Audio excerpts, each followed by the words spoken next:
Good day, students. On this clip, we're going to be going over the second part of conic sections, the hyperbola. So let's go ahead and write down the title of the notes for today. Conic sections.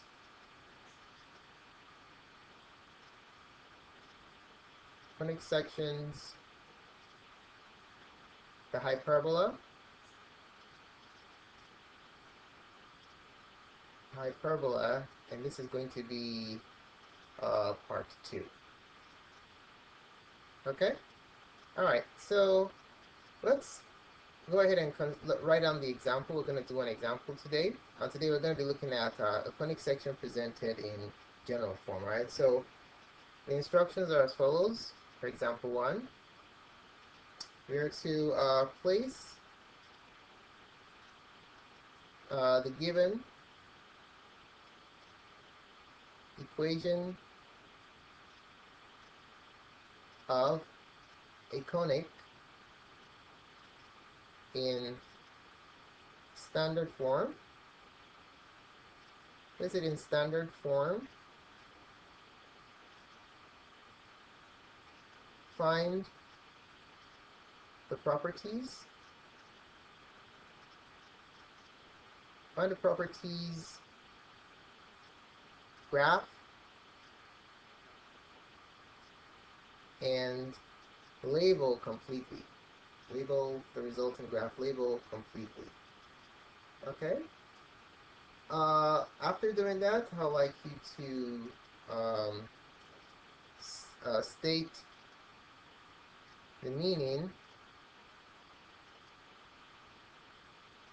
of your result.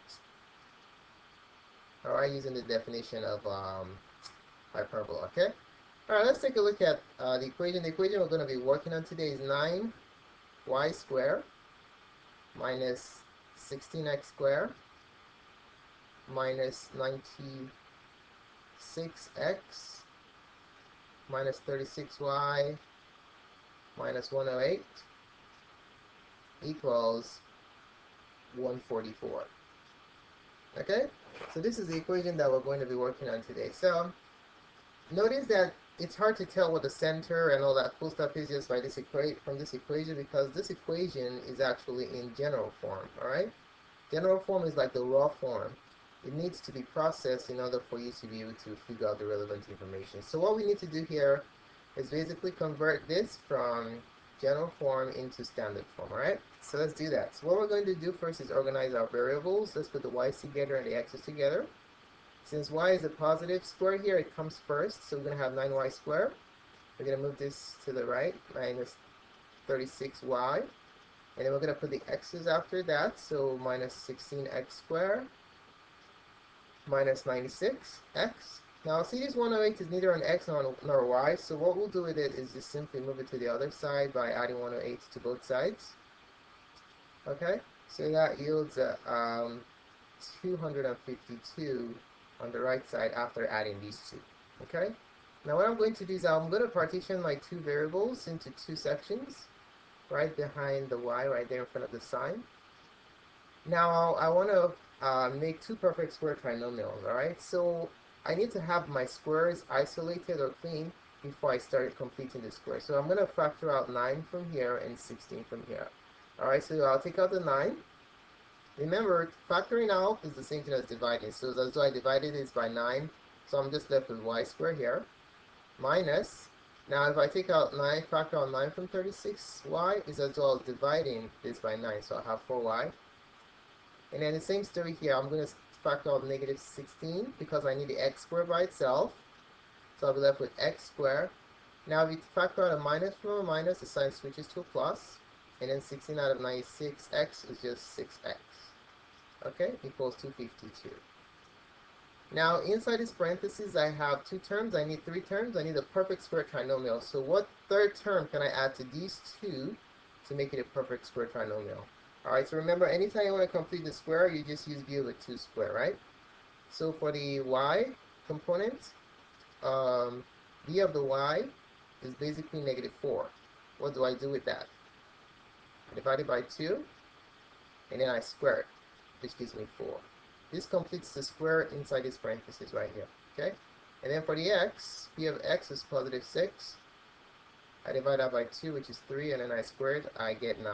This completes the square in this part right here, okay? So I'm going to put in these two numbers, so I have my perfect square trinomials created on the left side. So I have 9 times y squared minus 4y plus 4 plus 4. And then on the other side, I'm going to have minus 16 times x squared plus 6x plus 9. Okay? Now the question is, in order to preserve equality, whatever I add on the right side, I should add on the left side, okay? In the parentheses, I added 4 and 9, but is that all I need to add on the right side? Absolutely not. Because I have a 9 here, so I'm going to take this 9, put it in blue. 9 times the 4 is what gets added to the right side for the y component. So I'm going to add 9 times 4, 9 times 4, okay? And then how about for the for this part right here? I'm going to add negative 16 times 9. Okay, not just the 9, because the 9 is going to be multiplied by negative 16 when we distribute this side out. Okay, so it's going to be minus. It's going to be minus because of this minus right here. Minus 16 times 9. Okay? Alright, now let's go ahead and then factor these. We'll bring down the 9. To factor this, since it's already a perfect square trinomial, all I'll do, I'll simply root the first term and the last term, bring down the middle sign, okay? So we're going to have y minus 2 quantity squared. Alright? Minus, bring down the 16. Same process. You root the first and the last and bring down the middle sign. Okay? So over here, I'm going to have x plus 3 quantity squared. Okay? And that's going to be equal to 252 plus 36 minus 144. Alright, when we do the math over there, we're going to have 9y minus 2 squared minus 16x plus 3 squared equals, when you do this in your calculator, you end up with 144 positive. Alright? So remember, the standard form for the equation of a hyperbola is always equal to 1, so we will need this side equal to 1. In order to accomplish that, we have to divide all the 3 terms by 144. Okay? So divide this by 144, this by 144, that by 144. The goal is to make this expression right here equal to 1. Alright? So on the left side, 144, it goes here once, goes here once. 16 goes into itself once and goes into 144 9 times. 9 goes into itself once and goes into 144 16 times. Okay? Alright, the answer is now going to become y minus 2 quantity squared over 16 minus x plus 3 quantity squared over 9 equals 1. Now this is your standard form. Okay? This is the standard form. This is basically the form that we like. Okay? So this is the standard form. Let me write that in blue. Alright, so with the standard form now, we can now easily find the properties. Standard form. Alright, so let's write down the heading. Properties. Properties. Alright, so first thing we need to find is the center. The center is negative 3, comma 2. How on earth did I get that? You do the opposite of the number next to the x for the x coordinate and the opposite of the number next to the y for the y coordinate. Next thing we need is the direction of central box. Okay, direction of central box. Central box. So that one we're gonna have square root of 16, which is 4. Since we got the 16 from the y-axis, the direction of 4 is going to be up and down, because that was the orientation of the y-axis. So up and down. And then and since it's positive, this is a transverse or the real axis. Okay, transverse or real. Alright, and then for the next one, root 9 is 3. That's under the x. The x-axis is side to side. Since this minus in front of the x, that means that the x direction is going to have the imaginary or conjugate axis. Okay. All right. So this is the transverse or real axis. This is imaginary or conjugate axis. Okay.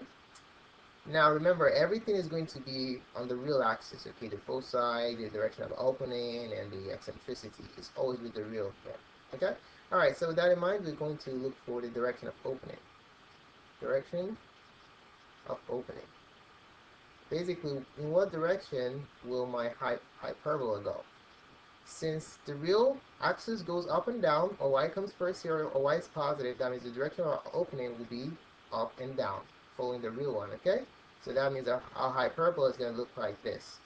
Something up like that, and then something down like that. Alright, now next we want to find C for the foci, C of the foci.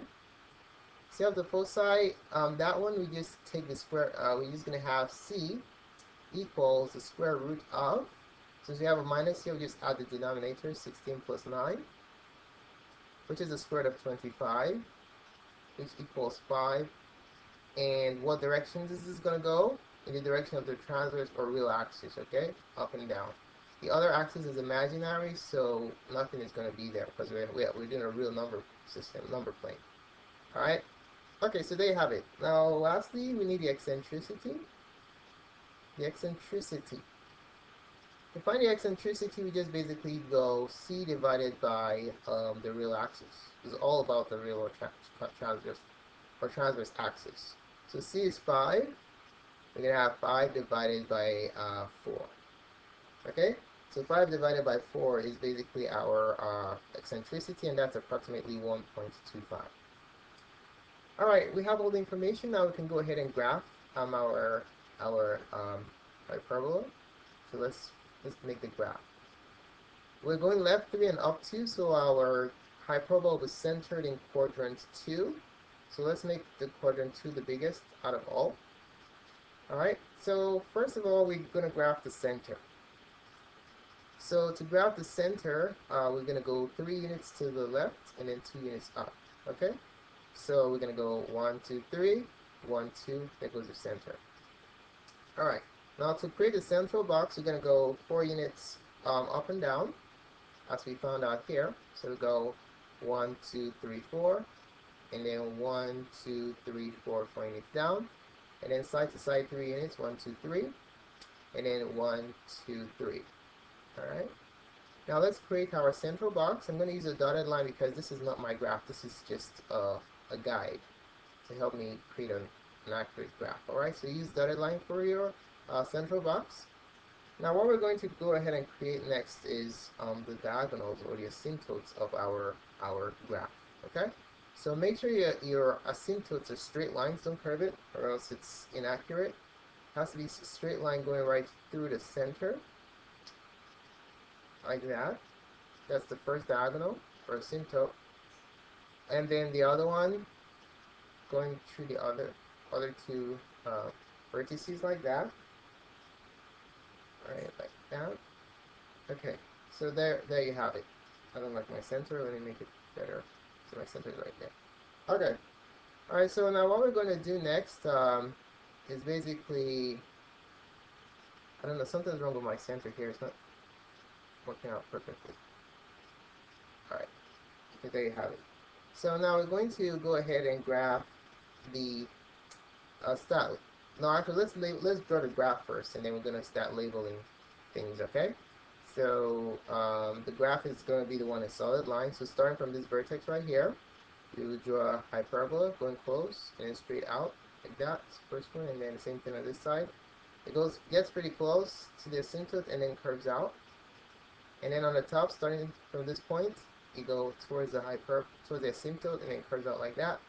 And then the other one goes towards the asymptote and then and then it curves out. Okay? Curves out like that. Alright, you get the drift. Alright, so now what we're going to do next is label draw in our axis, and then we can start labeling after that. Okay? So this is the first axis. This one goes through the graph, so this is going to be a transverse axis. And this one doesn't do anything. This is doesn't go through the graph, so this is going to be our conjugate axis. All right.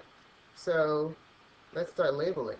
I'm going to start labeling from the center. Okay. So from right here, this is the center, and then the coordinates of my center, the coordinates of the center are -3, 2. We know that from above. And then we have the vertex. This is vertex right here. So if we start from negative, this is going to be -3, right? And if we go from 2, 1, 2, 3, 4, 2, 3, 4, 5, 6. So this vertex right here is going to be 4 units higher than this, so it's -3. If we add 4 to this, it's going to be -3, 6. The other vertex is going to be 4 units down here, so we're going to go down 4 units from -2. Let's see, 1, 2, 3, 4. Okay, yeah, looks like my graph is a little bit off, so let me just adjust it real quick. Screw this up. That up. That's why it wasn't syncing perfectly. Yes. Move this up a little bit. Sorry about this. And just move this up. Move that up. Okay. Alright, so there you have it. So to find the other vertex, our graph has to be symmetric. So I go down 1, 2, 3, 4. So the vertex is going to be down here. So the vertex is going to be, you subtract 4 from here, so you're going to have -3, -2. Alright, so that's the second vertex. Alright, now that we have our vertex, let's go ahead and graph our foci. So to graph the foci, we're going to go up and down 5 units. Okay, so we're going to go 1, 2, 3, 4, 5. That will be F1. We'll call this F1. I can draw it out, come out of the graph right here. So do it to the right side. This right here is F1, and the coordinates are, we're going to go 5 units from 2. So the 2 is going to go up. You're just going to add 5 to the 2, right? So to add 5 to the y coordinates, you're going to have -3, 7. And then we're going to go down from the center 5 units, okay? So if we go 1, 2, 3, 4, 5, you can clearly see that that's going to be -3. So our F2, our second foci, F2 is going to be -3, -3. Okay. Now what we're going to label next are our axis. All right. This axis right here, this one is the conjugate axis, conjugate or imaginary conjugate axis, and that one has the equation. Since it's a vertical horizontal line, is a y line. Y equals the y coordinate of your center. Y equals 2. Okay.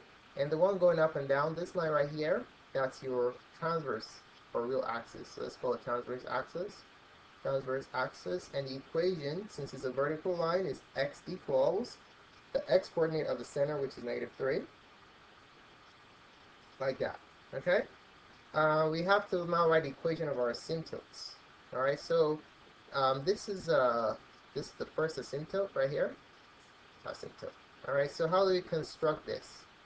To construct this, I'm going to start with y. Y. Now take the opposite of the y coordinate of the center, y minus 2, equals, now what's the slope of this line? I have no idea. Let's figure it out. I'm going to rise 1, 2, 3, 4, rise 4, and I'm going to run 1, 2, 3. So 4 for the rise, 3 for the run. Okay, so you know slope is rise over run, so it's going to be 4 over the wrong color. It's going to be 4 over 3 times x, and then you do the opposite of the x coordinate of your center, which is opposite of -3 plus 3.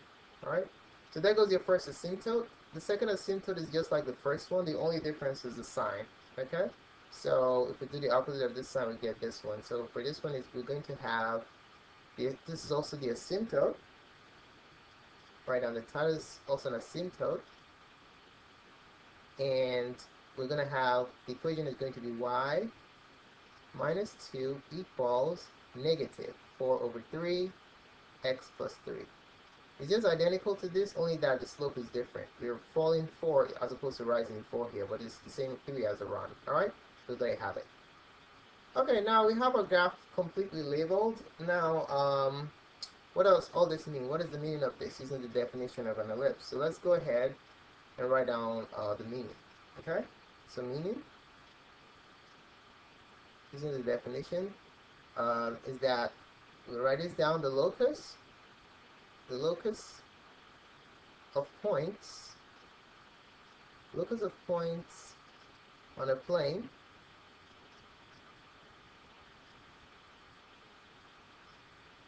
whose absolute value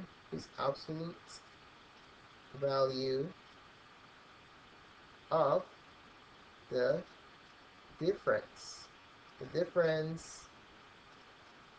of distances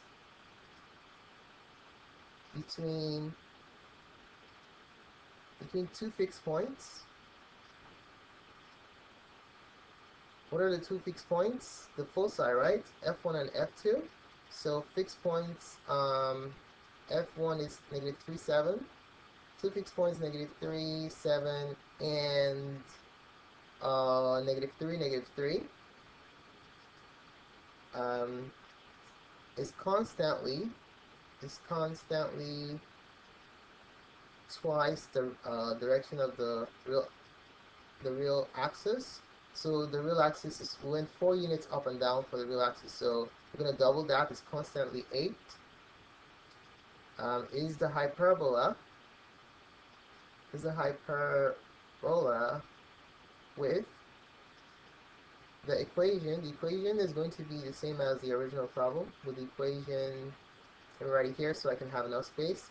Is a hyperbola with the equation 9y squared, look it up a little bit, 9y squared minus 16x squared minus 96x minus 36y minus 108 equals 144.